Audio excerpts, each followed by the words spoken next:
You've always heard fruit is good for your heart, for energy, for healing, for keeping things light and natural. But what if some fruits, even common ones, are quietly raising your blood pressure behind the scenes? And after 60, your body may be more sensitive than ever. Let's gently uncover 3 fruits that might be silently raising your pressure, and what to choose instead before your next bite. After 60, the way your body processes food changes. Circulation slows. Kidneys don't filter as quickly. And if you're taking medication, especially for blood pressure, even one small dietary choice can throw things off balance. Fruits that once supported your health may now be interfering with it, not loudly, not obviously, but silently, through elevated pressure, tension, or side effects that no one warned you about. In this video, I'll walk you through 3 fruits, or fruit-related habits, that could be silently pushing your pressure upward. One of them might be in your fridge right now. Number 1, grapefruit, the medication trap. It's bright, tangy, the color of sunrise and the flavor of clean. For decades, grapefruit has sat proudly on breakfast tables, a symbol of health, of fresh starts, of taking care of yourself. But after 60, even symbols need to be re-examined. Because for many older adults, grapefruit isn't supporting your heart anymore. It might be silently disrupting it. Inside grapefruit is a compound that blocks an important liver enzyme, CYP3A4. You don't need to remember the name. Just know this. That enzyme helps your body safely process more than 50 common medications, including blood pressure pills, statins, anxiety meds, even certain antihistamines.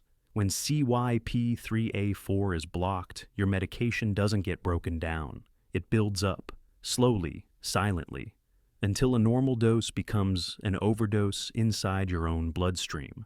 Your doctor may never know why your pressure is spiking, why you're dizzy one day and groggy the next, why your meds don't seem to be working like they used to. It could be the grapefruit. Think of it like a dam.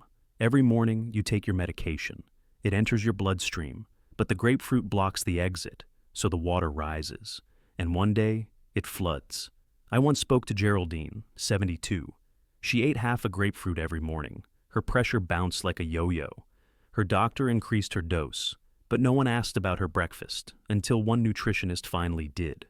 She stopped the grapefruit, and within 2 weeks, her readings began to stabilize, without touching the medication again. So, what can you do? If you're on calcium channel blockers, statins, blood thinners, or medications ending in -pine or -azole, avoid grapefruit entirely. This includes fresh fruit, juice, and even extracts and supplements or sodas. You don't have to lose citrus. Try oranges or kiwi or berries. They'll still give you vitamin C, but without blocking the very meds trying to help you. Healing doesn't always mean adding more. Sometimes it means removing one small habit that no longer fits your body's chemistry. Your breakfast can still feel bright, just a little wiser now. 2, licorice root and fruit tea blends, the hidden spike. You sip it slowly, in the quiet of the evening, a warm cup of fruit tea, labeled cleanse, calm, or immune support. It tastes sweet but gentle, and you think, this has to be helping me. But what if that comfort, that sweet herbal warmth, is quietly raising your blood pressure? Many fruit-flavored teas, detox blends, or even bedtime herbal mixes contain an ingredient that feels harmless, but often isn't: licorice root. It doesn't sound threatening. It's not a drug. It's even listed under natural ingredients. But licorice root contains a compound called glycyrrhizin, which has a very specific effect on your body. It lowers potassium levels, increases sodium retention, and causes your blood vessels to constrict. That combination leads to higher blood volume and sustained elevations in blood pressure, especially dangerous if you already have hypertension or are on diuretics, ACE inhibitors, or beta blockers. Think of glycyrrhizin like a whisper that tightens the entire system.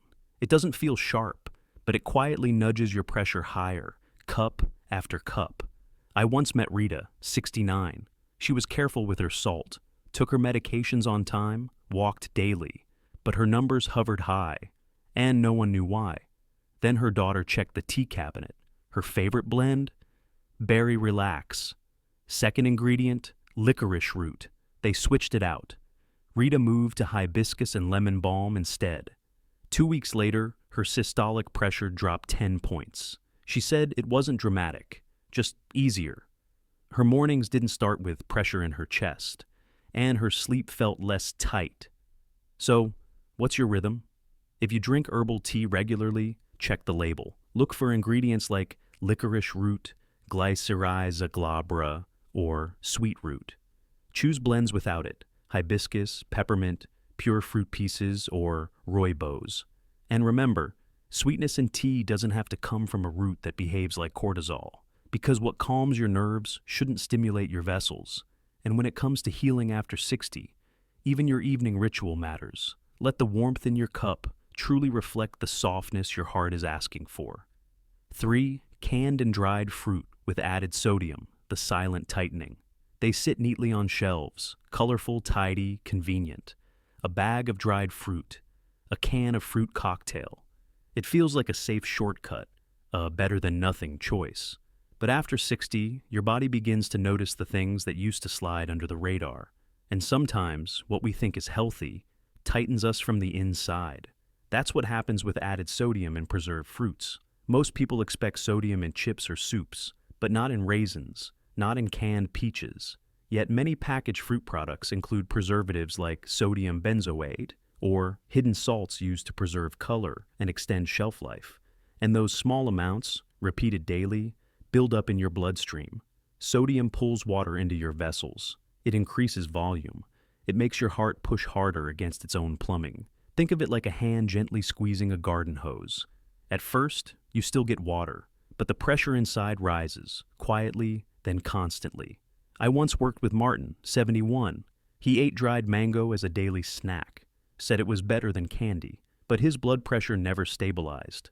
Then he brought the bag to his dietitian. One serving, 190 milligrams of sodium. More than a pinch, especially for someone trying to stay under 1,500 milligrams per day. He switched to unsulfured apricots. No salt, no preservatives. Within a few weeks, his afternoon dizziness lessened. His pressure finally down without changing his medication. So, what's the fix? Choose fresh or frozen fruit when possible. If buying dried, look for unsulfured or no added sodium on the label. Skip canned fruit and syrup. Opt for those packed in water or their own juice. And always hydrate. Dried fruit without water can dehydrate you too. Because not all pressure comes from stress. Sometimes it comes from something you thought was good for you, just wrapped in a package that forgot your age. After 60, your vessels deserve more space, more softness, more foods that say, let's ease up today. And that starts with reading the back of the bag. Fruit doesn't need to be feared, but after 60, even good things deserve a second look. Your body is wiser, your system's more sensitive, and the habits you once trusted, they may now need small adjustments to let healing happen with more ease. It's not about restriction, it's about recognition. Conclusion: you don't need fear, you need awareness. That's how healing begins. One bite, one sip, one label at a time. Comment, I didn't know, if one of these surprised you. Your story might help someone else. And next time, we'll explore 5 fruits that actually lower blood pressure naturally, especially after 60. Because your fruit bowl might be the gentlest medicine you've been overlooking all along.